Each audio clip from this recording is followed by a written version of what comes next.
Muy buenas tardes a todos. Es un placer estar aquí hoy con todos vosotros para presentaros una jornada más que organiza nuestra sección de iniciación y desarrollo profesional, que como sabéis está copresidida por Delia Rodríguez y por Javier Alberti, y que hoy nos presentan una jornada muy interesante, que es la metodología, como sabéis, para preparar una causa judicial desde un esquema 360, que será sin duda de muchísima utilidad para todos aquellos que litigáis, que me imagino que seréis todos vosotros. Y a mí me encantaría poder quedarme hasta el final, porque ese es mi caso y seguro que es una metodología que me ayuda, pero por desgracia no me puedo quedar. Delia, te doy la palabra para que presentes tú a nuestro ponente. Buenas tardes a todos, muchísimas gracias por la asistencia. Y la verdad que es una sorpresa porque está el salón lleno y la jornada de hoy no merece menos porque es súper interesante. Además tenemos la suerte, como se habrá anunciado nuestra compañera Mabel, que tenemos encima un vino navideño, o sea que se han juntado todos los componentes para que la tarde sea un éxito. Yo conocí a Florentino googleando e investigando, porque a mí el tema de la gestión de despachos siempre me ha llamado mucho la atención desde antes de terminar la carrera, y bueno, me pareció que el concepto que transmiten a través de su proyecto Derecho Práctico, bueno, ya solo el título lo dice todo, dice mucho de los retos que trabajamos en la sección de iniciación, que al final es 360 grados, como dice la propia jornada, porque un abogado tiene que hacer de todo, desde que el cliente entra por la puerta hasta que al final nos llega una sentencia y ni siquiera ahí acaban a veces los procesos. Es cierto que cuando me puse a investigar un poco sobre Florentino, me encontré con su biografía con dos preguntas retóricas que me llamaron la atención y me hicieron reflexionar. ¿Cómo nos comportamos? ¿Por qué nos comportamos de una forma y no de otra? Y luego pensé, ¿cómo afecta nuestro comportamiento con nuestro trato con el cliente? Creo que es súper importante y, de hecho, rebuscando más sobre este tema, encontré una cita que me hizo pensar todavía más. Nuestro comportamiento debería ser 3/4 partes de nuestra existencia, es decir, en redes sociales hay mucha palabrería, mucho humo, pero realmente lo que cuentan son los actos. Y creo que nuestro comportamiento a la hora de gestionar nuestro despacho, de tratar en sala con el tribunal, con el propio compañero, la elegancia de llevar un asunto y hasta última instancia fidelizar al cliente, todo tiene que ver con nuestro comportamiento. Y esto está íntimamente relacionado con la charla de hoy. Florentino es compañero, es coach y, bueno, ¿cierto? Y además lidera, es socio como os decía, de este proyecto Derecho Práctico, que es interesante, es mercado de conocimiento, como digo yo, transmiten técnicas, herramientas de gestión, experiencias, que me parece muy interesante, detectan tendencias del sector y creo que es muy útil, lo podéis buscar en Google y os va a interesar. Y bienvenido, un placer que cierres nuestra última charla del 2017, Florentino, y encantados de tenerte aquí. Sí, vale, gracias y en particular a ti que estás al frente mío. Yo me voy a poner de pie porque usualmente, salvo que esté en sala, me siento muy amordazado estando sentado. ¿Por qué? Porque creo y pienso que un abogado tiene que comunicar. Hay muchas formas de comunicar, pero casi todas pasan por estar de pie. ¿Por qué? Porque básicamente se te ve, se te siente y puedes modular el contacto que tienes con tu interlocutor, sea una única persona o, como en este caso, sean varios. Entonces, ¿qué hemos hecho o cuál es el objetivo de esta sección? En primer lugar, agradecer, por supuesto, la apuesta que hace el colegio y la sección en concreto. Advierto que todo aquello que salga bien es gracias a ellos y lo malo, espero que nadie lo discuta, es hechura mía personal, es confección propia. Entonces, ¿qué queremos con esto? ¿Qué planteamos con lo que es la metodología 360 grados? Pues lo que planteamos, si esto funciona, es simplemente... Ahora está... Se ha quedado trabado. Bien. A ver qué ha ocurrido. ¿Este en verde, sí? ¿Este en verde? Sí. Eso es. Ahora, si no reseteamos nada, bueno, lo hacemos. Ahora quitado. Un segundico, lo siento.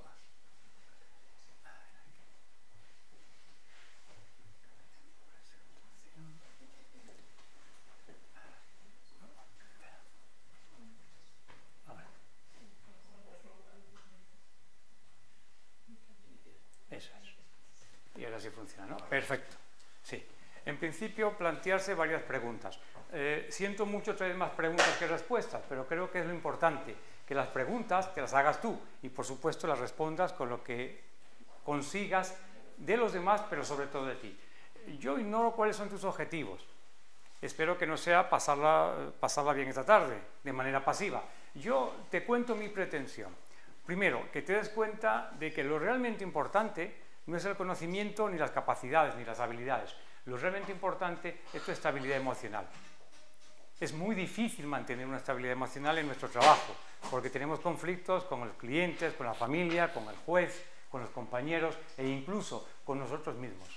Nos sentimos mal, las cosas no salen como uno quiere y lo cierto es que el único culpable, al menos a nuestros ojos, casi siempre suele ser uno mismo. Por lo tanto, lo que yo pretendo es dotar de metodología, dotar de conocimientos, dotar de habilidades para que las cosas salgan lo mejor posible. ¿De qué vamos a tratar? Vamos a tratar básicamente dos partes importantes. La primera, lo que es la metodología 360 grados, que es consecuencia de todos los errores que he cometido yo, que es muy difícil superarme, y por otra parte, sí, es muy difícil, y por otra parte lo que es el interprocesal. El interprocesal es importante porque responde realmente al planteamiento inicial de por qué nos comportamos de una manera determinada y cómo podemos hacer para sentirnos mejor. Quizás no ganemos el caso, salvo que el cliente tenga la razón y el juez se lo dé, pero necesito que tú cuando vayas a la cama al menos te sientas bien, que has hecho lo más que has podido. Esto es importante. Entonces, ¿qué vamos a hacer? Estas dos partes. Vamos a tratar primeramente qué es la metodología 360 grados. Es muy sencilla, seguramente te va a ser familiar, es muy intuitiva, y luego veremos la otra parte. ¿Qué te aporta? ¿Cómo hacerlo? Y lo que sí me gustaría que quedara claro es que es una forma de modelizar el negocio. ¿Qué significa modelizar el negocio? Lo primero, que no nos han enseñado a nadie, excepto en Estados Unidos de América y creo que en Alemania, que esto es un negocio. Aunque lo hagas como ONG, es un negocio. Es decir, es un modus vivendi. Entonces tienes que hacer de esto un buen negocio. ¿Cómo se hace un buen negocio?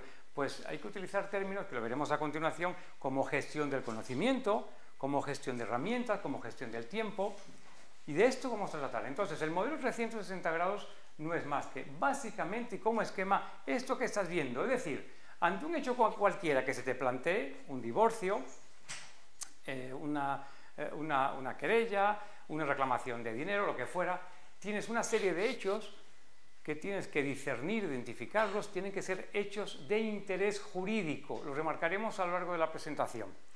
Lo que no sea de interés jurídico, sentimientos, emociones, pareceres, daños, perjuicios, pero que no sean de interés jurídico, no debes comentarlo. ¡No! Hay otras maneras, también la veremos, de cómo hacer que tu interlocutor, el cliente, entienda que aunque tú no pongas que hay una querella o que hay un dolor, sin embargo sí se está viendo ese dolor en el proceso, en el escrito, en la interacción con el juez o el compañero, etcétera, etcétera. Entonces, ¿de qué se trata? Básicamente, primero, y que es lo más difícil, identificar los hechos. Los puntos suspensivos significan tantos hechos como sean importantes. Esto es crucial. Supóngase, se me ocurre, casi siempre cito este ejemplo, el cuento de la Caperucita Roja. Pues en ese cuento hay muchísimos hechos separados y todos y cada uno de ellos con entidad suficiente. Hay usurpación de identidad, hay una violación, hay un allanamiento de morada, etcétera, etcétera. Cada uno de estos hechos es diferente al anterior y al posterior, tiene entidad suficiente. Por lo tanto, lo que hay que hacer es, primero que nada, distinguir ese hecho separadamente de los demás. Como ejemplo, en familia, en derecho musulmán, el matrimonio y el divorcio son contracciones y rupturas de un contrato. Y un contrato se mide como tal, como contrato. Es decir, a la hora de yo mirar, de que tú mires un divorcio musulmán, tienes que ver, por ejemplo, si el mahr, la dote, ha sido constituida y además pagada. Si no ha ocurrido esto, el hecho en sí, el matrimonio todo completo, es nulo. Consecuentemente, no ha habido ninguna relación. ¿Podríamos pedir en ese caso, se suele pedir en esos casos, reclamación de daños y perjuicios? Sí, sí, porque ha ocurrido algo, fue prometido algo que luego no se cumplió y además se satisfizo, ocurrió el hecho. Entonces, este hecho por sí es separado y distinto de todos los demás. ¿Qué hay que hacer? Primero, identificar todos los hechos separadamente. ¿Cómo lo haces? Oyendo al cliente, luego lo veremos.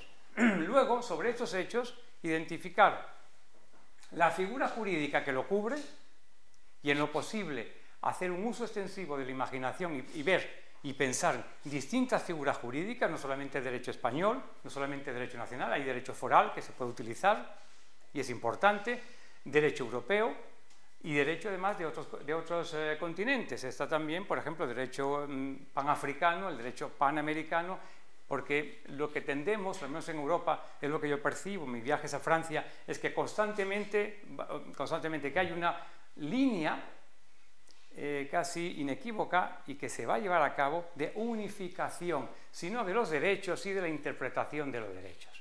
Entonces, haz uso de esa imaginación que tienes, no te quedes en lo que te han enseñado hasta ahora, sino inventa, crea. Va contigo, además, eres abogado. Y busca figuras jurídicas. A partir de aquí, esa figura jurídica intenta siempre todo cuanto se diga o sostengas, documentarlo con una prueba. Pruebas hay de todo tipo. Luego veremos inclusive cómo se puede atacar, si me sobrevivís a mí, cómo se puede atacar una pericial psicológica, por ejemplo. Y luego, por encima, buscar qué normativa y qué jurisprudencia. Cuando hablamos de normativa y jurisprudencia, mi sugerencia, mi modesta sugerencia, es meramente evocarla, citarla. Y si quieres destacar algo, copia las palabras textualmente, en cursiva, y le introduces.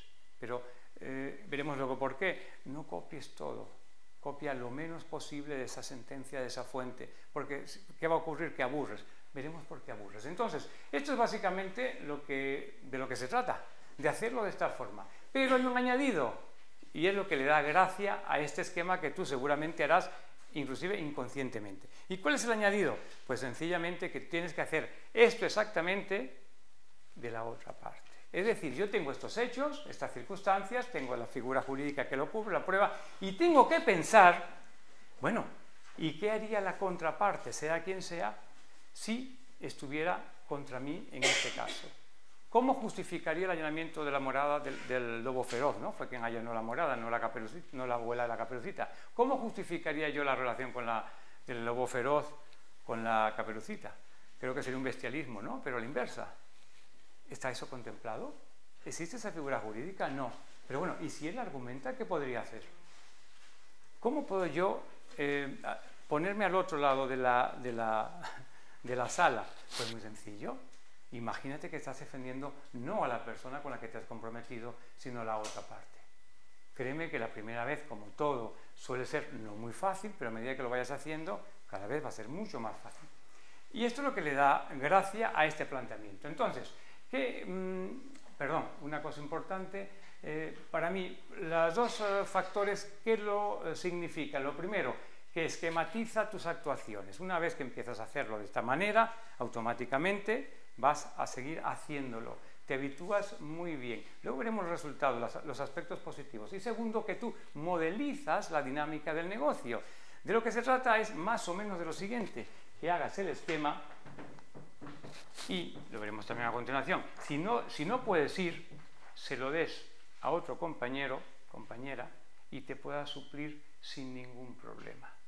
Ese es el objetivo final, uno de ellos. Y el siguiente objetivo es que tú seas capaz, inclusive sin ver el esquema, de lo que está escrito. ¿Por qué? Porque psicológicamente lo que tú reelaboras y trabajas mucho, se queda grabado.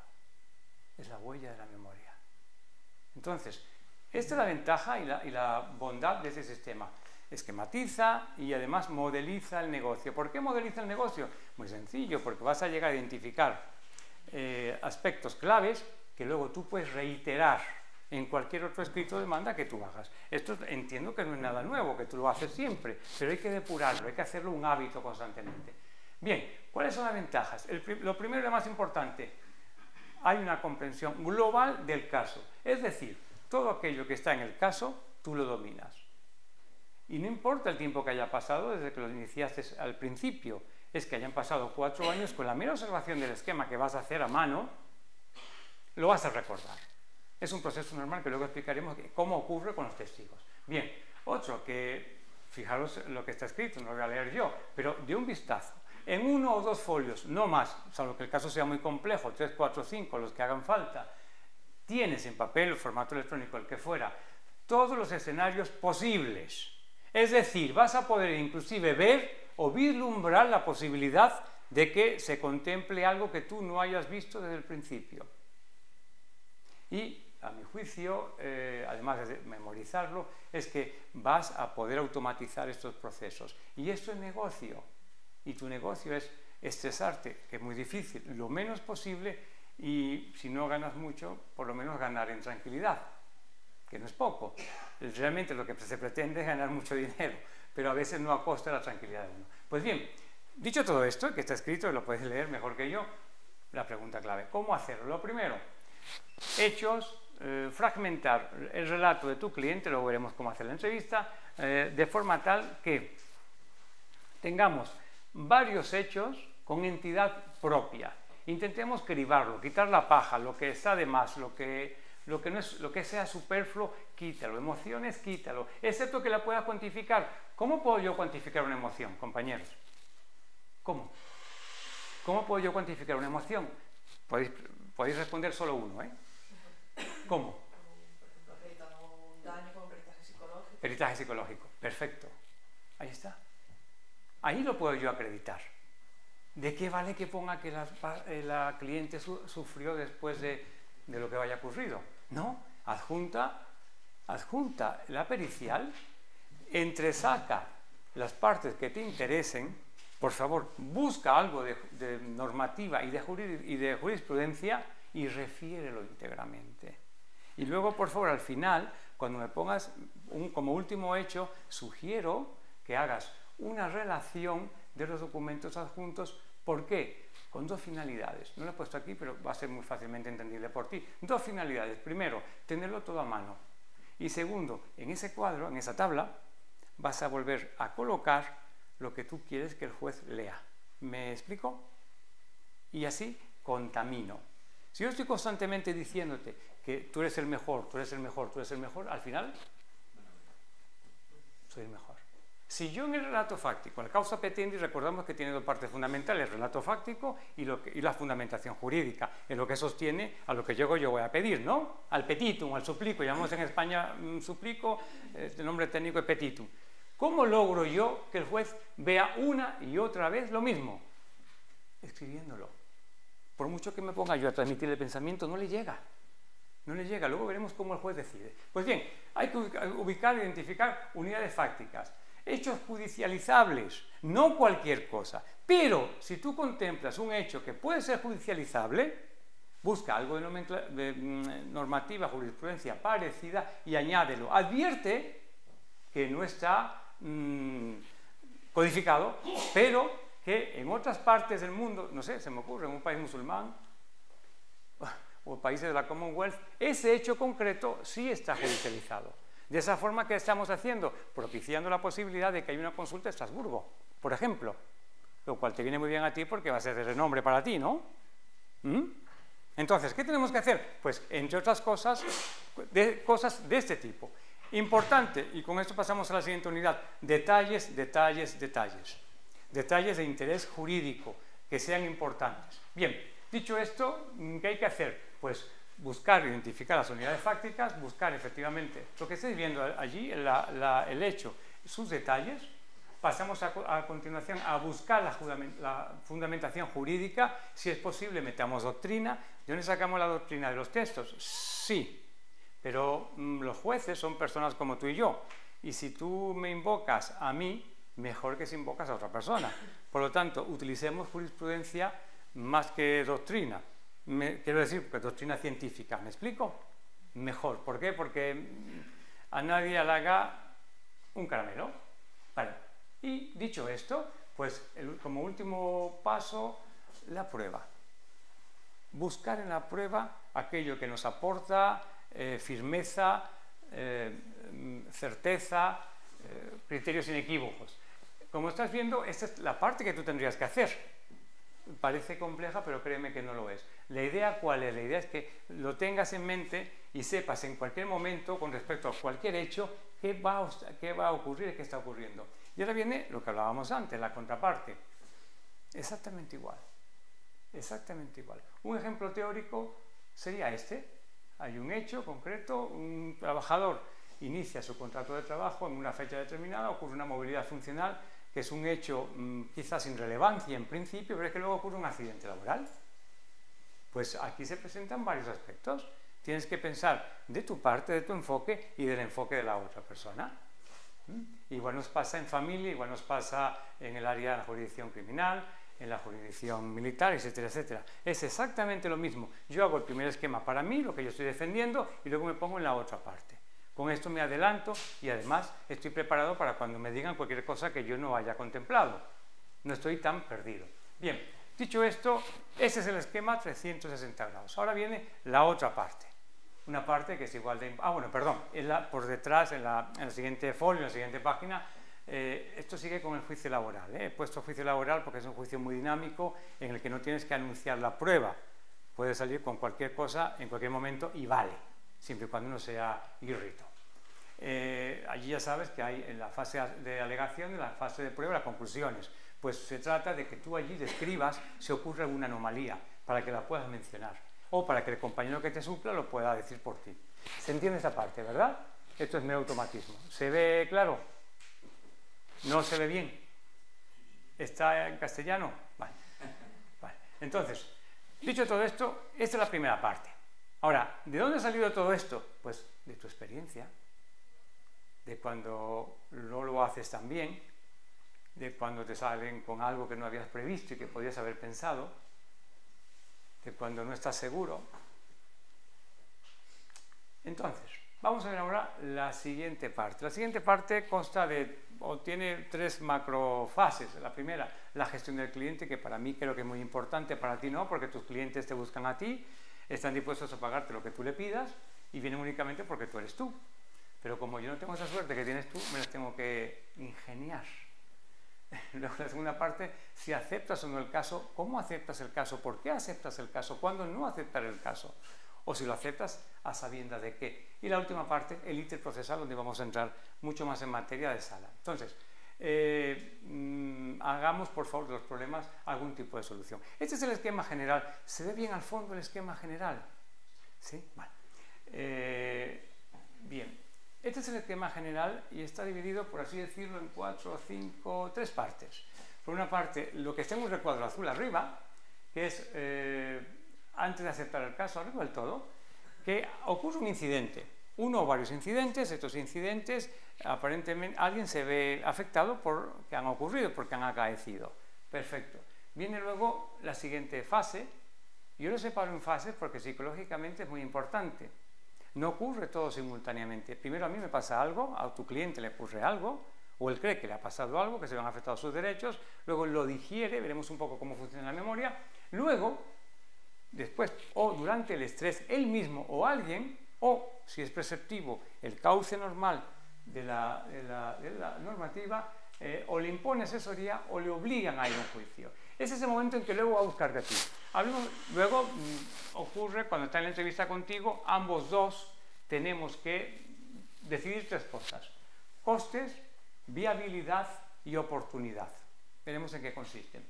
A partir de aquí, si tú aceptas el caso, sigue todo el proceso: entrevistas, búsquedas, la creación de líneas argumentales. Mientras más líneas argumentales mejor, porque vas a estar preparado. Y luego finalmente el juicio que desencadena en una decisión judicial que puedes impugnar o no. Bien, vayamos a lo primero: gestión del cliente, y veamos la realidad versus las expectativas y cómo manejar las infinitas, creedme, bueno, no me tienes que creer, te pasa a ti, las infinitas dimensiones de esa realidad que lleva el cliente, te lleva contigo. Esto es lo que habíamos visto antes, está fragmentado. ¿Y aquí qué ocurre? Bien, ocurre lo primero y lo más importante, querido compañero y compañera, es identificar qué diablos quiere el cliente. ¿Qué quiere? ¿Quiere venganza? ¿Quiere dinero? ¿Quiere que lo pase mal la otra parte? ¿Quiere defenderse? Es que si yo sé lo que quiere el cliente, yo ya tengo lo más importante, la métrica por la cual él va a medir mi trabajo y por el cual él me va a pagar más o me va a pagar menos o no me va a pagar. Si yo no sé qué quiere mi cliente, si mi cliente quiere venganza, ocurre, o quiere dinero, ocurren varias cosas. La primera, yo sé en qué dimensión volitiva está este cliente, qué quiere él realmente. Segundo, yo puedo encauzarlo hacia otra forma de enfocar el problema. Y esto es muy importante. Si es lo que quiere venganza, yo puedo orientarlo poco a poco y luego inclusive, y espero que esto no se grave, inclusive de alguna manera justificar mi error, torpeza o falta de pericia. ¿Me explico? Lo siento, es que lo he hecho mal. Pero yo lo puedo justificar. Pero como no sepa yo qué diablos quiere mi cliente, difícilmente vas a poder tú darle ninguna respuesta, ni satisfactoria ni insatisfactoria. No puedes. ¿Cómo se pregunta qué quiere un cliente? Bueno, lo primero, hay intereses propios. ¿Cómo se indaga la verdad del cliente? Pues con preguntas, salvo que uses el tarot o que seas capaz de leer la mente, con preguntas. Pero claro, no una sola pregunta, porque una pregunta te responderá en un momento determinado y otra en su contexto en otro momento determinado. ¿Cómo hacemos? Pues a lo largo de la relación preguntamos de varias maneras. Oye, ¿y esto usted por qué lo quiere hacer? ¿O tú por qué lo quieres hacer? ¿Por sacar dinero? ¿Porque te han despedido? ¿Porque te han fastidiado? Iba a decir porque te han jodido, eso no se debe decir, es malsonante. ¿Porque te han fastidiado? Sí. Pues ya sabes que esto es lo que él quiere. Si esto es lo que este hombre, tu cliente, esta mujer, tu cliente quiere, pues ahí tienes tú que atacar.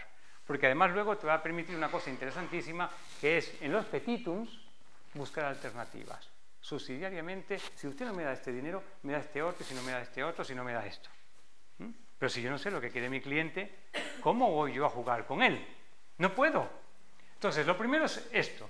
¿Qué pasa con el cliente? Como pasa igual con los testigos, pasa igual con los peritos, con las partes que intervienen. La memoria, que ocurre aquí, es un constructo, en psicología llamamos constructo a una institución que no es pacífica entre todas las personas que opinen al respecto. Entonces, hay muchísimas variantes de qué es la memoria, qué tipos de memoria hay, cómo se alimenta la memoria, etcétera, etcétera. Lo que tú tienes que retener con respecto a la memoria es lo siguiente. La memoria ocurre simultáneamente con al menos tres fases o etapas, que es la captura de esa información, en definitiva es información, aunque sea emoción, es una información, siempre en un contexto de emoción. Si no hay emoción, la memoria se diluye y no constituye un hecho judicializable, no lo va a denunciar, se captura, se retiene de alguna manera y luego tenemos que evocarla, que traerla a la realidad.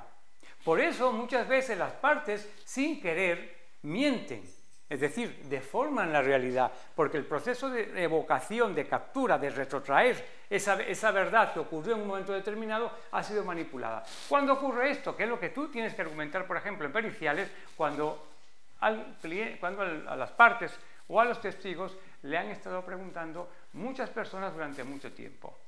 Es lo que llamamos la contaminación. Quizás lo único que ocurrió fue un intento de violación. Pero claro, como estoy tan sensibilizado por todo esto, ese intento, ese conato se ha convertido en algo mayor. ¿Me explico? Perdona el ejemplo tan brusco, pero es un poco para que te pongas en situación. Algo que no ocurrió realmente pudo haber ocurrido porque la forma en que se pregunta refuerza o crea esa memoria que tú tienes de aquello que ocurrió.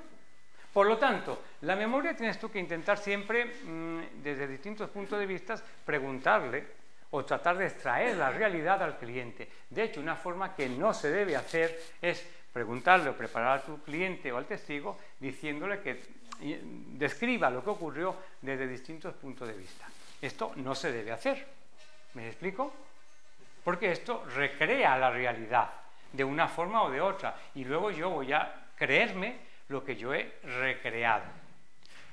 Volviendo al tema importante. La memoria la tienes que tratar porque el cliente tuyo te va a decir qué ocurrió o qué cree él que ocurrió. Y claro, hay una cosa que se llama disonancia cognitiva, es decir, yo nunca voy a ir contra mis propios actos. Disonancia cognitiva. Si yo he dicho que soy muy bueno, ahora no puedo decir que soy muy bueno. Por eso le pedía a nuestra decana y a las compañeras que no hablaran muy bien de mí, porque luego la caída es muy grande. Prefiero decir que soy muy mediocre y al menos asomaré un poco la cabeza. Entonces, la disonancia cognitiva es muy importante. Lo que diga tu cliente al principio, y lo digo por ti, y lo que tú le digas al cliente al principio, lo va a tener y a retener el cliente hasta el final. El primer juez con el que se enfrenta tu cliente eres tú mismo. Por eso es tan importante que seas cauto y que en lo posible al principio, sobre todo, no te posiciones, porque se lo va a llevar como si fuera una verdad certera, hasta el final. Entonces, dicho todo esto, vamos a ver algo que para mí es importante, cuándo y cómo aceptar al cliente. Como subtítulo, los honorarios o cómo cobrar sin cuestionamientos éticos y de manera efectiva, es decir, cómo cobrar. Entonces, habíamos visto antes estas tres palabras, costes, viabilidad y oportunidad. ¿A qué llamamos costes? Bien, hay un costes que es tiempo de aprendizaje, es decir, serás más efectivo en teoría en la curva de aprendizaje de Ebbinghaus, en aquello que tú te estás familiarizado, que tú conoces más que aquello que es nuevo. Sin embargo, no es nada malo, muy al contrario, es muy bueno que interfieras o que cojas casos que no habías cogido anteriormente, que no habías tratado anteriormente. ¿Por qué? Porque te permite aprender cosas nuevas. Luego, ¿qué tienes que analizar tú? El coste en tiempo, el coste tuyo emocional, si llevas un caso que a ti no te va bien, hasta qué punto no va contigo, hasta qué punto es importante que lo asumas o no, si lo puedes externalizar o no, qué fase del proceso puedes externalizar o no, y por último, el coste de las intervenciones, escritas y, por supuesto, presenciales. El segundo factor, la viabilidad. ¿Cuán viable es este caso? Desde el punto de vista de riesgos jurídicos, desde el punto de vista de tu disponibilidad personal y desde el punto de vista del cliente. Atención a esto, cuán económica y emocionalmente se va a involucrar tu cliente. Porque muchas veces el cliente lo que va a pretender es que tú hagas todo por él. Entonces tienes que intentar sopesarlo desde el principio para que hagas tus números. Y por último, la oportunidad. Manejo de escenarios. ¿Es este el momento adecuado para plantear esta demanda? ¿O debo tenerlo en la nevera hasta que pase algo mejor? ¿Y cómo hago para retenerlo? Y tu oportunidad, si significa para ti una oportunidad de crecimiento. Y si no significa oportunidad de crecimiento, pues que seas consciente de ello. Y por último, la disposición del cliente. Dicho todo esto, vamos a analizar brevemente hemos visto cómo ocurre la entrevista con el cliente, a muy grosso modo, por supuesto. Hemos visto cómo vas a captar, si debes o no captar un cliente. Veamos ahora el interprocesal. El interprocesal, me he saltado. El interprocesal, vamos a tratar de los operadores. Sabemos cuántos jueces hay en España, ¿verdad? Sí, todos lo sabemos, ¿verdad que sí? Hay más de uno. Sabemos cuántos abogados hay en España, ¿verdad? Hay más de 100.000. Sabemos cuántos graduados sociales hay en España, ¿verdad? Eso sí, difícilmente lo vais a saber, salvo que tengas mucha curiosidad. Estos son los números, ¿vale? En principio, como jueces, estén arriba del todo. Lo siento, estos son datos del Consejo General del Poder Judicial del año 2016, o sea, el año pasado. Los datos de este año vendrán el año que viene. Y lo que están abajo son los abogados y a su izquierda, a su derecha, lo de los graduados sociales. Son datos fidedignos y son los últimos, del año 2016. Bien, ¿qué nos dice? Nos dicen varias cosas para mí muy importantes y para ti creo que mucho más. En primer lugar, ¿cuántos jueces hay? Pues 5.366. Hay más que hay. Bien, ¿cuántas mujeres? Pues ahí tienes el rango de edad, el total. Hay ligeramente más mujeres que hombres. Y el rango de edad. Es decir, fijémonos que en la base de la pirámide, los más jóvenes de 20 a 30 años, que hay de 20 años, hubo de 20 años, hay 137. Y en el rango de máxima edad, de 61 y más, hay 593. Vale, ahora plantearte, servidor, el que tienes al frente. Si yo fuera muy enferifollado a un juzgado de un juez de mediana edad, hasta 30, 35 años, ¿qué opinaría de mí? Y por contra, si yo voy muy sencillo, sin ningún signo de ostentación, gemelos, ni tiracorbatas, ni nada, ante un juez de más de 60 años, ¿qué opinaría de mí? Vaya, este no ha tenido nada de éxito en su vida. Puede ser. ¿De qué te sirve esta tabla? Para que reflexiones que así como los de tu generación, los de nuestra generación, tenemos unas ideas y unos valores determinados, los de otras generaciones, con excepciones honrosísimas o no tan honrosas, tienen también otros valores e ideas. Por lo tanto, tienes que adecuar tu actuación ante ellos. No hago más reflexiones. pero sí llamo la atención sobre la antigüedad media. Las mujeres jueces, una media de 15 años, los varones 20 años. 20 años. ¿Cómo diablos un juez que tenga 27 años va a entender a mi clienta que le han despedido por acoso? ¿De verdad lo va a entender? No sé, puede que sí, pero a eso tienes que jugar. Por eso no estaría de más cuando sepas que juzgado le ha tocado tu caso, que vayas, pues no vayas el día anterior, vete mucho antes a ver actuar al juez. Mira, por favor, te lo ruego, acércate al juzgado, aunque no seas el procurador, y ve el expediente. Suelen hacer anotaciones a mano. ¿Me explico? ¿Se me ha oído? Si tú lees lo que ha escrito, a lo mejor te da una pista, ¿verdad? Vete. No veo abogados en los juzgados, en las oficinas administrativas, los veo en sala. Claro, y la otra parte, ¿quién la hace? ¿El procurador? No tiene tiempo. No sabe esto. Esto es un negocio. Bueno, esto por ahí. Vamos a ver los abogados. Aquí tenemos por comunidades. He tenido mucha suerte. Está todo muy bien pactado, muy bien pautado.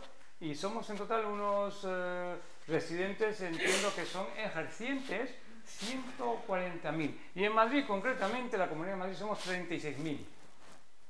Y graduados sociales, que son de alguna manera también compañeros y a su vez competencia nuestra, básicamente en dos áreas, extranjería y laboral. Hay en Madrid capital, tenemos 1.569, 70. Ahí los tienes por comunidades y te puede dar una idea de dónde hay mayor o menor negocio para ti. Claro, tenemos en total 5.366 jueces, ¿vale? ¿Y casos cuántos? Pues estos son datos también del 2016, es decir, nos lo tenemos ahora porque ocurrieron el año pasado, y tenemos la cantidad de 5.800.000, 6 millones de casos. Lo tienes ahí por jurisdicciones, por lo tanto, pues mira, hay más penal, militar hay 199, militar no cojas mucho porque, bueno, cógelo porque va a ser uno de esos 199.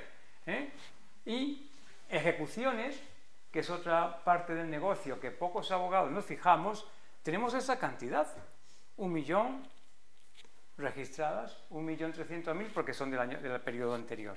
Como ves, puedes actuar en dos áreas, en el área directa o en ejecución. ¿Me explico? También podrías especializarte como abogado de ejecuciones. Hay negocio, hay mercado, al menos hay mercado. Y si hay mercado, hay dinero. Ahora, ¿quién paga? Es otra cosa. Bien, de estos datos, casi 6 millones, yo me hago una pregunta. ¿Y cuántos impugnan? Es decir, ¿cuántas veces entendemos que se equivoca el juez? Pues aquí tienen los datos. En civiles, como ejemplo, en civiles, y me hago la pregunta, ¿son intervenciones mal hechas? Es el juez, o mal interpretadas. Bien, aquí tienes en civil, por ejemplo, las audiencias provinciales, que como sabemos son impugnaciones de los juzgados inferiores, hay 100.000. Es decir, para que tengamos el dato exacto, de 382.000, de 1.900.000 tenemos impugnaciones, entre otras, concretamente civiles, 104.000. Esta también de familia, que están ahí referidas. Pues estas son las impugnaciones. Y al final lo que tenemos son las decisiones que estamos viendo, que son casi 400.000, 325.000 en lo social y 50 y pico mil en área civil. Como ves, aquí también hay negocio y significa que hay posibilidades de que efectivamente el juez se equivoque. Y el juez se puede equivocar. Bien, dicho esto, volvamos atrás, dicho esto, estos son los datos tal cual. Pero veámoslo ahora de una perspectiva psicológica. ¿Qué le ocurre al juez? ¿Cómo decide el juez? Pues el juez decide de la siguiente manera. Nosotros hacemos nuestro escrito, la demanda, relatando los hechos y al final rogando el petitum. Bien, ¿cómo decide el juez? Exactamente igual que como tú decidirías. ¿Y cómo es esto? ¿Qué quiero yo resolver? ¿Qué quiero yo sentenciar para adecuar los hechos a esa sentencia de manera coherente? No es prevaricación, no hay maña, no hay nada de esto, ni corruptela, no, es algo más sencillo, es que como personas nosotros elegimos, en base a lo que tenemos, a lo que queremos decidir, elegimos qué pruebas son válidas y qué pruebas no son válidas. ¿Me explico? Entonces, ¿esto a qué nos da pie? Nos da pie algo muy importante. Hasta ahora, en la universidad y en los cursos, lo he visto también en el curso que damos aquí en el ICAM, se nos enseña siempre lo mismo, es decir, se nos enseña a relato fáctico, petitum. No, compañero, a partir de ahora haz lo contrario. ¿Qué quieres tú? Petitum, y a partir de aquí reelaboras el relato fáctico. Esto tiene dos trascendencias importantísimas, una más que la otra. La primera, adecuas tu parlamento y tu intervención escrita a lo que tú quieres. Ya estás contaminado. Yo quiero esto. Luego tengo que interpretar las cosas de esta manera determinada. Si no, no cuela.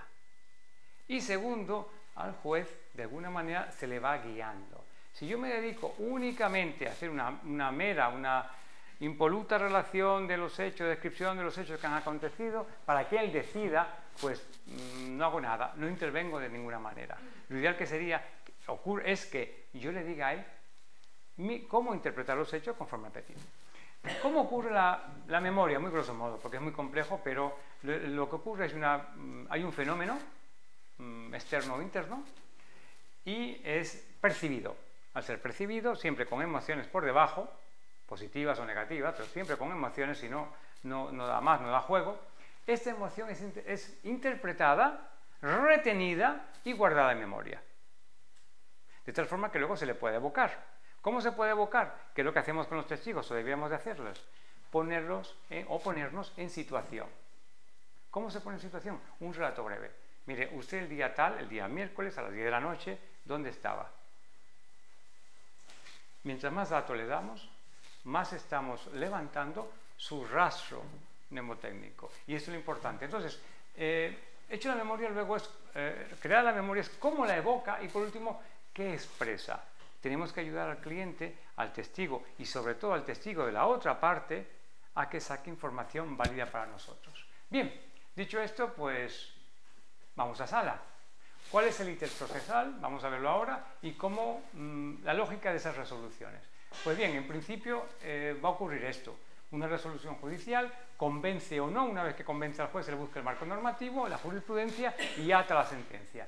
Dicho, ¿en base a qué hace esto? Lo hace en base a la documental, a la pericial, a la testimonial o a la declaración de las partes.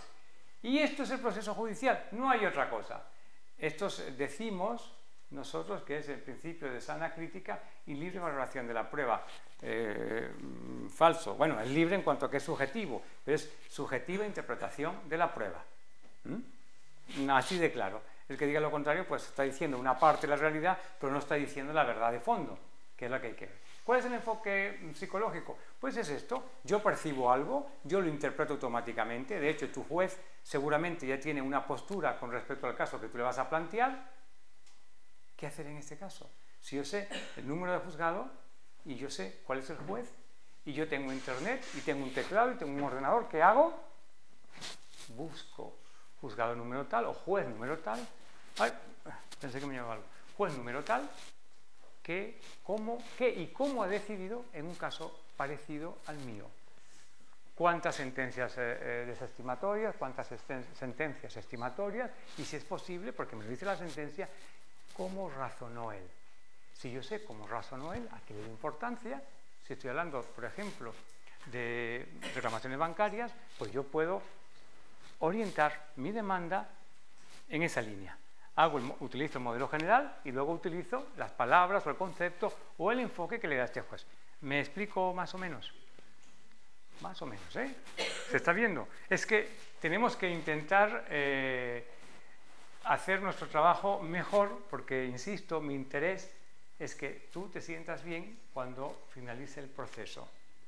No sientas que no has hecho lo suficiente, que puedes haber hecho más. Y esto es muy, muy fuerte. Bueno, lo cierto es que así como lo ve el testigo, así como lo ven las partes, también lo ve el juez exactamente igual. Por lo tanto, vas a jugar con dos factores, la credibilidad y la verosimilitud. Esto no lo olvides nunca. La credibilidad es, en principio, tu imagen. Tu imagen en los escritos, tu imagen cuando tú intervienes en sala, la forma como es, lo veremos al final, la forma como proyectas el mensaje, si tú gesticulas o no gesticulas, si utilizas el silencio o no. Todo esto es importante. ¿Cómo vas? Si vas erecto o no vas erecto. Ahora haremos al final un ejercicio. Y la verosimilitud es cuánto expresas. Si tú dices una tremenda tontería, pero de manera verosímil, y tienes credibilidad, es probable que hasta te lo creamos de verdad. Pero si tú no te lo crees, no. Entonces, de ahí la importancia de que si estás defendiendo algo que no va contigo, lo defiendas, pero a sabiendas de que hay ese punto bajo. ¿Qué tienes que hacer en ese caso? Pues busca, por favor, una razón por la cual estar defendiendo o estar haciendo lo que estás haciendo. Cualquier razón te vale. Porque voy a ganar dinero, porque este es un pobre hombre o una pobre mujer, porque voy a tener experiencia, porque en mi primer caso, lo que fuera, me vale cualquier cosa, pero necesito una estabilidad emocional, que te sientas bien. Hay algo que me molesta mucho y es cuando dicen que la cosa está mala, que la cosa está jodida, que hace falta experiencia, que claro, eres muy joven, no, es que eres muy mayor, es que eres hombre, bueno, es que eres mujer, es un tema delicado. Siempre oímos pegas y peros. Y todo el mundo intenta, siempre todo el mundo intenta de alguna manera, o la mayor parte de la gente intenta acorralarte y decirte que no vale. Que no vales tú para que te infravalores. Es algo que luego también lo haremos. Es muy importante que seas cauto y detectes esos mensajes. El seguidor, cada vez que coge un caso de lo mismo, se asusta. Pero si lo has hecho no hace una semana, ¿qué te pasa? No ha cambiado nada más que las partes, los actores. Me despido con variantes, me asusto. ¿Es malo? Bueno, es responsabilidad. Entonces, no permitas que nadie te infravalore. Lo cierto es, recapitulando esta parte que es importante para mí, credibilidad y verosimilitud. ¿Cómo se construye una y otra? Ahora lo veremos. Cuando estés con el cliente, lo importante es construir varias líneas argumentales que afecten básicamente lo que es la responsabilidad de tu cliente, la responsabilidad de la otra parte y el visionado de los hechos, versionado de los hechos. Dicho esto, en sala. ¿Qué ocurre en sala? Bien, en sala lo que tenemos es, tenemos que primero entrar. ¿Qué sugiero yo? Bueno, vamos a hacer ahora un pequeño experimento, una pequeña experiencia, que es poner los pies en el suelo, por favor. Ponerse muy pegado atrás del asiento, eso es, y ponerse erecto. Erecto totalmente. Bien, entonces yo te voy a pedir que confíes en mí, que no debes, pero confías en mí, que cierres los ojos. Por esta vez no voy a tocar tu cartera ni tu bolso, me voy a colocar aquí detrás, que cierres los ojos y que inspires para que veas lo que se siente. Cierra los ojos, por favor, no voy a quitar carteras, lo juro, no esta vez. Inhala por la nariz muy despaciadamente, exhala, imagina, visualiza si puedes el color azul, el azul del cielo, del mar, del río. Siéntelo. Si puedes y te gusta, ve una nube blanca como algodón, clara, acogedora. Inhala, exhala.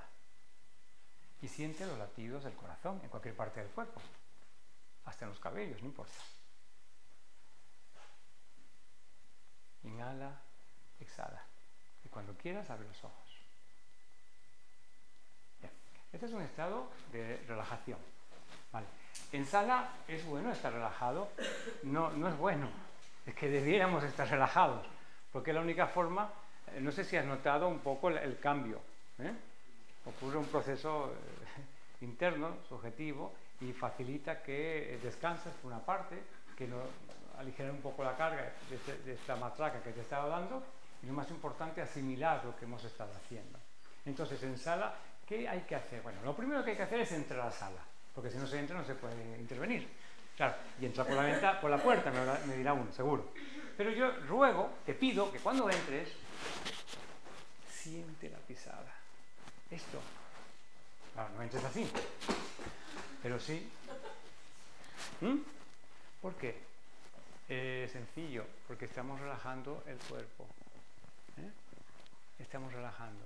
Y segundo, porque fíjate la forma en que camino yo haciendo esto a esta forma acelerada de entrar. Se ve mal, se ve mal. ¿A dónde va este picapleito tan rápido? ¿Qué va a hacer? Se quiere ir, ¿no? Si tú entras despacio, tocando el suelo, con el pie completo, te relajas, y luego cuando te sientas en tu sitio, te pones con la columna recta, lo más recta posible. Pegas el culo del asiento. Ese es el truco, ¿vale? ¿Qué ocurre allí? Pues algo tan sencillo como que fisiológicamente posicionamos nuestro cuerpo para el proceso de respiración. Y si respiramos, además de no ponernos morado, cosa que suele ser agradable, además llega el oxígeno al cerebro. Y además, si llega el oxígeno al cerebro, recordamos lo que estamos haciendo. Y además dominamos la situación. Y además perdemos un poco el miedo. ¿Yo a qué le tengo miedo? A lo desconocido, como tú.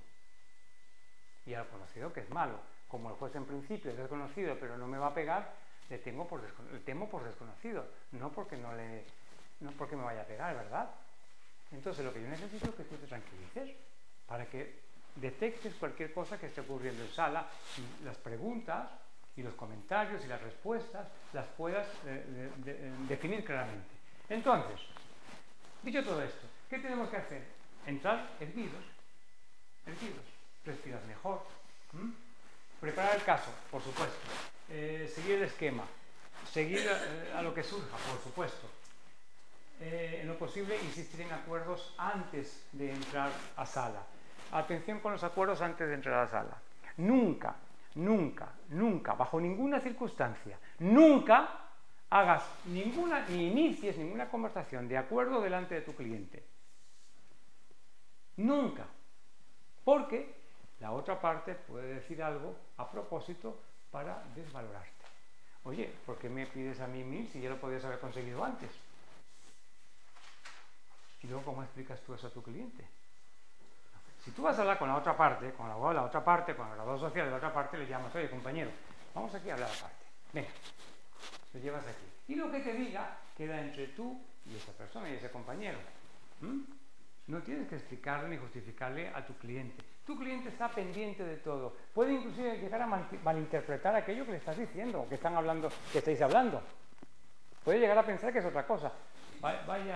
Vaya mal abogado que tengo, que podría haberlo conseguido antes. ¿Me explico? Entonces tú nunca permitas la conversación con el otro compañero de la otra parte delante de tu cliente. El mensaje tiene que ser claro. Lo importante se dice despacio. Cuando tú le vas a decir a alguien que le quiero, que le quieres, te quiero, se lo dices despacio, no se lo dices sobre la marcha. Oye, que te quiero mucho. Ah, vale, muy bien, venga, más cosas, ¿no? Pues el te quiero, que tiene muchas connotaciones para unos y para otros, pues se dice despacio. Oye, que te quiero. Oye, que esto, ¿por qué? Porque es importante. Entonces lo importante, si es importante, despaciadamente. Se oye completo, pareciera que le da solemnidad a lo que estás diciendo, no se te traba la voz, no tartamudeas, porque hablas despacio. Cuando yo hablo muy deprisa me pongo nervioso yo, ¿verdad? A lo mejor tú no, pero los servidores se ponen muy nerviosos y hablan muy deprisa. No se le entiende, se escucha cualquier cosa y genera una insatisfacción y una preocupación. ¿Qué me está diciendo? ¿Será para fastidiarme, verdad? Sí, será para eso. Entonces, despacio lo importante. Y los silencios. Gestionar los silencios. Cuando vayas a hablar, mucho más importante que con su venia señoría, es el silencio. Tiene la palabra el estrado de la parte. Pues tú, por favor, me dejas un segundico. Y si es dos, mejor. ¿Por qué? Porque le estás dando importancia a lo que vas a decir. Si te dan la palabra y enseguida tú hablas, le quitas la magnitud que tiene, la dimensión y la importancia que tiene tu opinión, lo que vas a decir. Hazlo despacio. Lo importante es despacio. Juega con el silencio. Yo, no sé, como recurso, utiliza recursos. Mi cliente se llama Florentino. Florentino le pide a usted, señoría, que se haga justicia. Eso duele. No se va a dar, ¿eh? Pero tú quedas bien y yo necesito que tú quedes bien. No se le van a dar. cliente quiere justicia y este foro se lo tiene que dar. Por eso he venido aquí, señoría. Silencio. Aquí se oye todo, porque es importante. Cuando es algo importante, se escucha. Con respecto a las periciales, que no se me olvide, las periciales pasa exactamente lo mismo. Cualquiera sea, una pericial psicológica, una pericial médica, una pericial de un peluquero o de un herrador de caballos. Credibilidad, verosimilitud, se ataca la verosimilitud, se ataca la credibilidad. Pero, ¿y usted se ha leído el informe suyo? Eso duele, ¿eh? Eso duele. Esa pregunta tú tienes que preparar a tu perito para que la responda de manera directa y no se siente incomodado. Tenemos que preparar a nuestros clientes y testigos y peritos. Bueno, la ética dice que no, ¿verdad? Vale, bueno, pero claro, no sé por qué os reís, pero claro, si yo no le preparo a mi perito de lo que le puede pasar, pues claro, si no hablo con él un poco, oye, te puedo preguntar por aquí, por aquí, por aquí, ¿cómo hago? Entonces, con los peritos, importante, si tú quieres atacar la pericial, háblale de error. Bueno, porque todas las periciales tienen un margen de error. Hasta contar la cantidad de pelos que tiene una persona hay un margen de error. Cuánto calza una persona es un margen de error, depende de la marca, puede cambiar. Toda pericial tiene un margen de error. Y la pregunta es, bueno, y lo que usted, en psicología más inclusive, y en su pericial, ¿cuál es el margen del error? Como te responda, automáticamente a esa pregunta ya ha caído en tu trampa.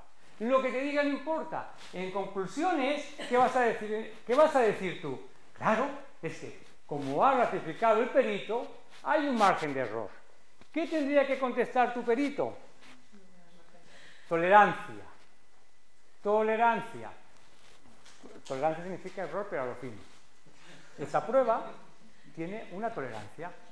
Y si te responde tolerancia, ¿qué le vas a decir tú? Ya, para que lo entienda el foro. Usted habla de error, ¿verdad? Digo, si se repite 2 veces, a lo mejor queda la segunda. Si no lo hace la segunda vez, no cae. ¿Me explico? Esto no se debe hablar ni explicar a nadie. Pero hay que decir, si me ayudas, bueno, pero hay que decirlo para que no digan que no se sabe. Bueno, lo cierto es que esto... no, ya lo hacemos. Ya está, gracias. Ya está. Lo cierto es que esto es lo que hay.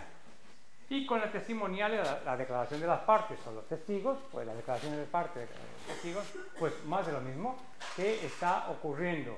Enfatizar en los detalles. Bien, dicho todo esto, y perdonadme la lata que estoy dando hoy, jueves, pero bueno, aquí tengo el mando. Todo esto nos lleva a lo siguiente, a una reflexión, que con esto servidor concluye, y es no sin antes agradecer tu tiempo. Lo más valioso tuyo es tu tiempo. No tienes otra cosa, tienes tiempo. El tiempo transcurre. El dinero se puede recuperar. El amor también, el odio también se recupera. El odio y el amor se recuperan. Puedes obtener más amor o más odio. El tiempo no.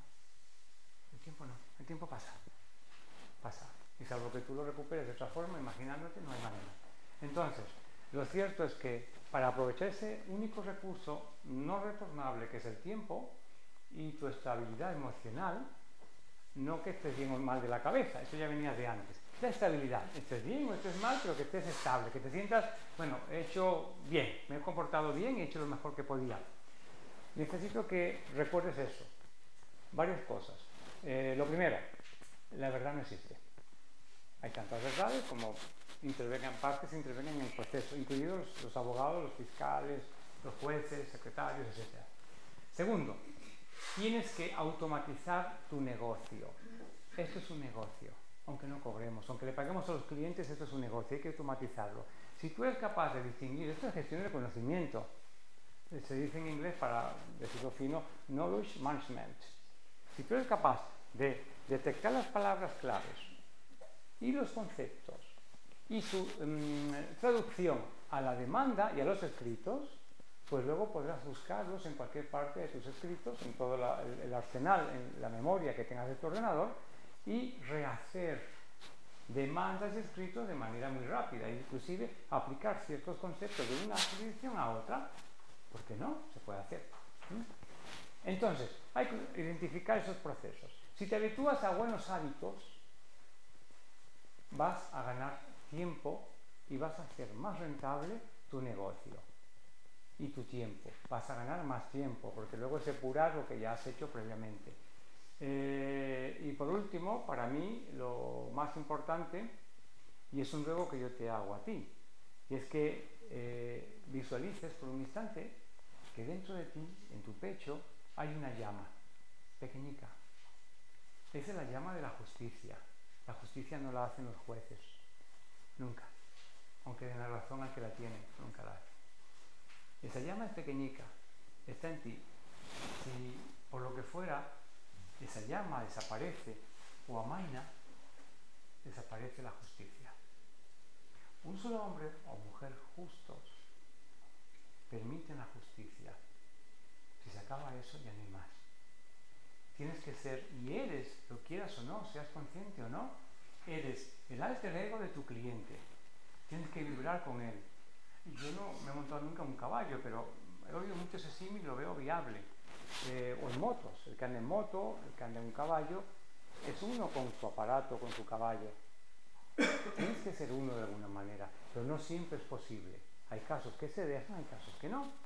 Pero tienes que estar preparado para darle un soporte a tu cliente, porque si no vas a acabar mal. Tienes que interiorizar de alguna manera tus defensas para que no te afecte lo que hemos visto, el proceso de la injusticia o de la justicia. Entonces es importante la estabilidad emocional, es importante que te prepares. Pues por mi parte poco más y gracias. Ahora las preguntas, si hubiera. Una por vez, no mucho. Y fácil, es un nivel bajo. Si no, pregunto yo, ¿Cómo podemos entonces guardar o hacer uso de este tipo de lo que es la gestión del conocimiento? Tener todos los escritos en el ordenador. Los escritos a máquina de escribir, que ya no hay, existe una máquina de escribir, pero no se deben utilizar mucho, pues se pierden. Si yo utilizo mi base de datos con buscador de palabras, las voy a obtener. Entonces lo que hago es depurarlo una y otra vez. ¿Vale? ¿Cómo automatizo mi negocio? Pues analizando los puntos clave. Los puntos claves es entrevista con el cliente, en cuánto hemos quedado y qué me cuesta a mí ese compromiso que he dado. ¿Qué me cuesta a mí? Económicamente, emocionalmente y a nivel de recursos. Y lo que yo pueda externalizar, lo externalizo. ¿Más preguntas? Perdón. Todo lo que has señalado, digamos, como primera fase, que sería la parte de gestión del cliente, ¿recomiendas que la haga el abogado o que la haga, digamos, personal del despacho, personal administrativo? Vale, para el que tenga la suerte de tener personal del despacho, lo puede hacer, pero llega el momento en el que cliente, es que es muy interesante tu pregunta, cliente y abogado, y jurista, mejor dicho, y jurista, tenemos que calibrarnos, sentirnos, mirarnos a los ojos y decir, somos el uno para el otro de alguna manera. Hay sintonía, esa es la palabra, sintonía, simpatía. El griego es muy bueno en esto, es una palabra muy concreta, simpatía, hay simpatía entre tú y yo. Aunque me caiga muy mal, hay simpatía, porque tu causa, para mí, evoca en mí justicia o algo que yo quiero defender. Entonces, en algún momento es importante. Imaginemos por un instante lo que plantea el querido compañero Javier, que la entrevista la hace él. Y luego me pasa a mí el caso. Y yo, por ejemplo, yo soy vegetariano. Y resulta ser que estamos hablando de una persona que mata animales. ¿Voy a defenderle yo bien? No. Me habéis pillado enseguida. No. Entonces, lo ideal siempre es que la propia persona sea quien, el propio abogado sea quien vaya con el cliente, en principio. Otra cosa es que hayan cribas varias sucesivas, una tras otra. Esa es otra cuestión, pero en principio siempre es mejor el propio abogado. Sí, por favor. Y por ejemplo, cuando estamos llevando trabajo, Sí. pero me encanta el derecho penal, pero me asusta un poco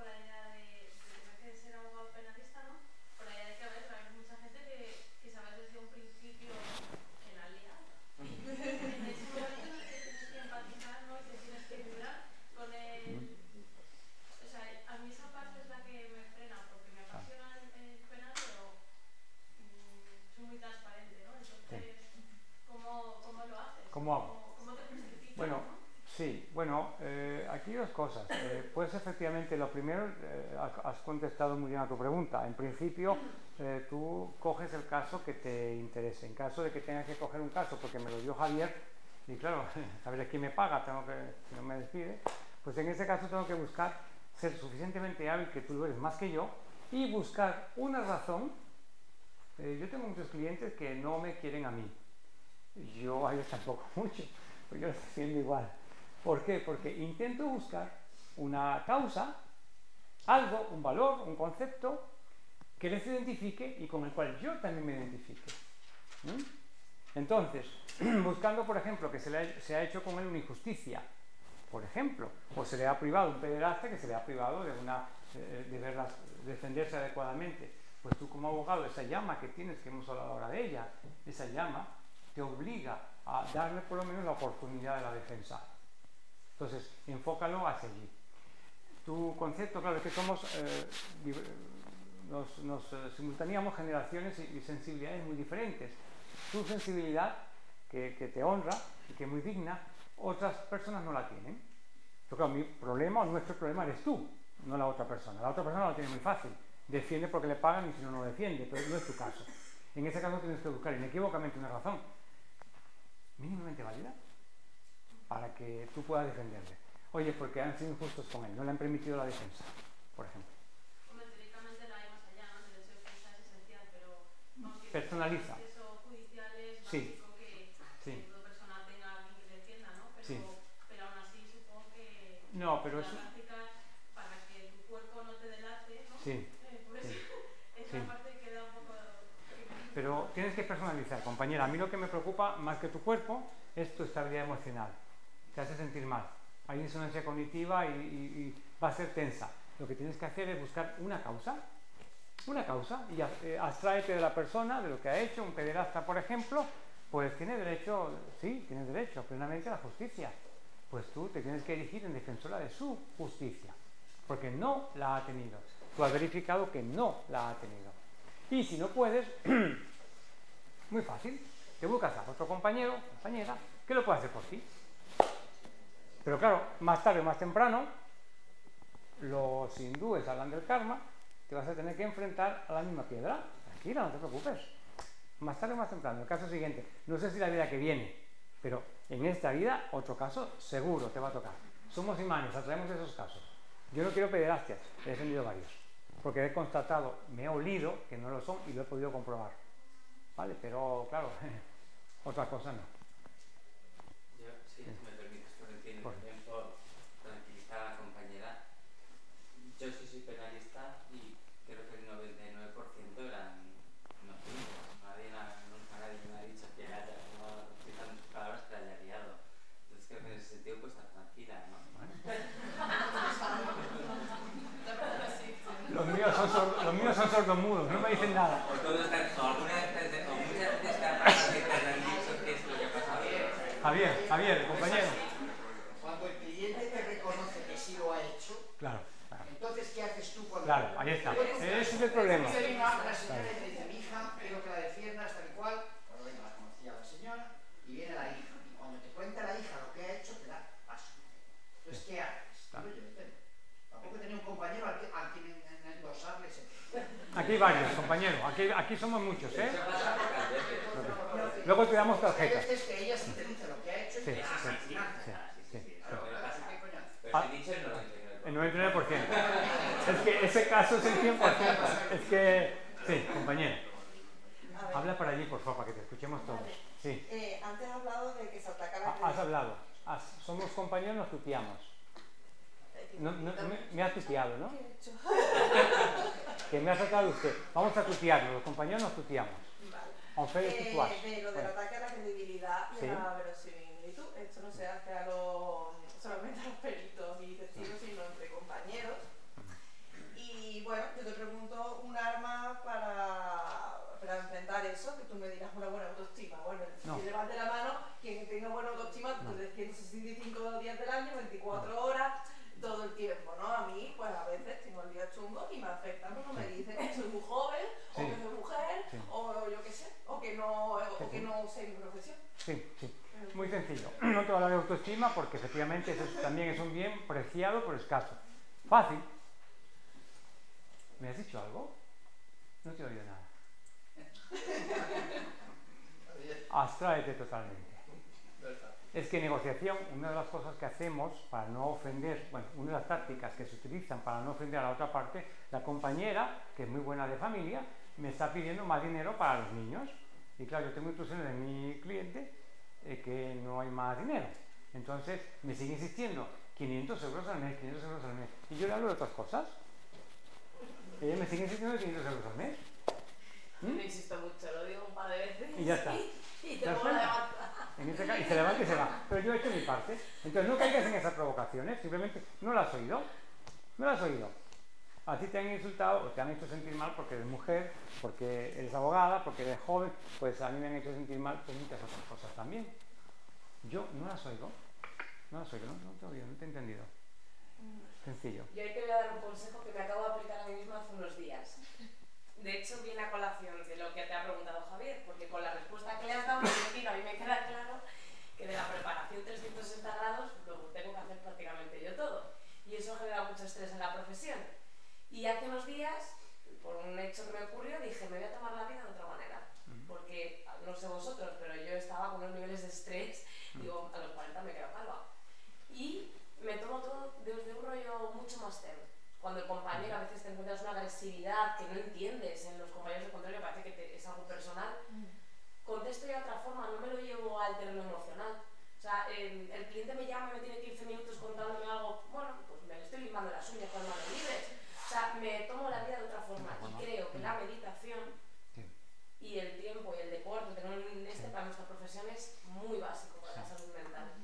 De hecho, ha comentado Javier que Saturnino, que es el ponente anterior que tuvimos el mes pasado, también nos habló del tema de la meditación. Claro. Meditación, llámalo como quieras, yoga, deporte, relajación, pero creo que eso es importante porque tiene una carga emocional de esta profesión alucinante. Sí, no es tanto con el cliente, eso, bueno, no me importa llevármelo un poco a la cama, sino esa agresividad. O sea, yo me he llegado a preguntar de esta profesión, yo creo que no es para mí, porque a mí esto de que me estés atacando, esa agresividad, ponerle esa barrera delante es complicado. Poner esa barrera para que te rebote, ¿no? Te haga así, no te entre. Entonces, y yo creo que luego la juventud, yo cuando empecé me daba miedo eso, pero a mí nunca un cliente me ha faltado respeto por la juventud. ¿Por qué? Porque compañeros, más que clientes. Sí. Esos son los que luego te meriendas con patatas, vamos, están contigo todo lo que tú quieras, que muchas veces vemos veteranos que a lo mejor te confías y no te reciclas y un joven lo puede hacer estupendamente o mejor. Pero hay que tomárselo con otra, relajarnos, que entre nosotros estamos de uña. Yo creo que eso es lo porque primero que tenemos que aprender. Efectivamente, hay una cosa que es importante y es la siguiente: si tú no tienes un objetivo claro, no te preocupes, vas a coger el primero que te acerque a ti. Entonces tienes que tener los objetivos muy claros. ¿Para qué o por qué yo estoy aquí?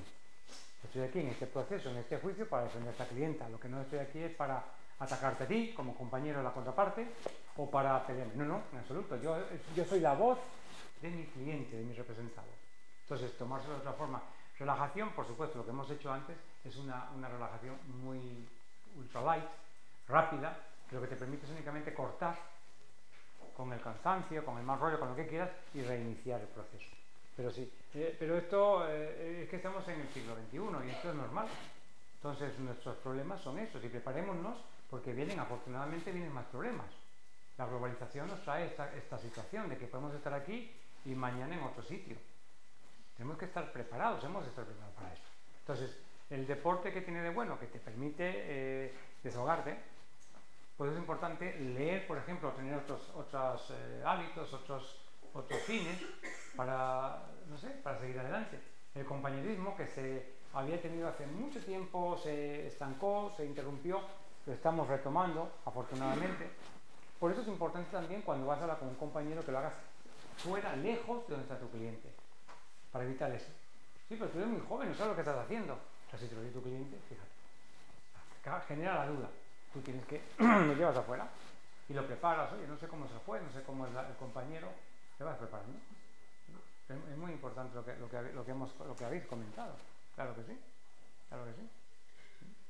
¿Más preguntas? Bueno, pues Esta es la última. Sí, bueno, pues gracias a vosotros. Y no, un aplauso a vosotros, que me habéis soportado.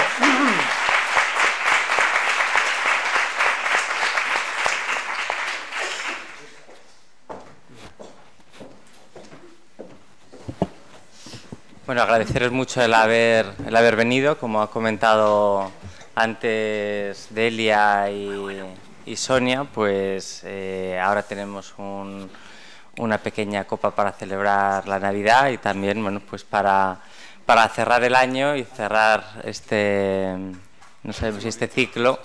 Este año hemos tenido el gusto de compartir con vosotros, creo que está echando cuentas antes, han sido 10 jornadas. Yo creo que son bastantes, una al mes, dándonos el descanso de agosto y julio, que suele ser el último, como suele ser el último jueves de mes, pues el último jueves de julio, a la que siempre nos parece un castigo innecesario el haceros venir aquí a compartir experiencias. Pero bueno, en cualquier caso, pues agradeceros mucho el que hayáis venido y bueno, pues estos momentos. Muchas gracias. Gracias.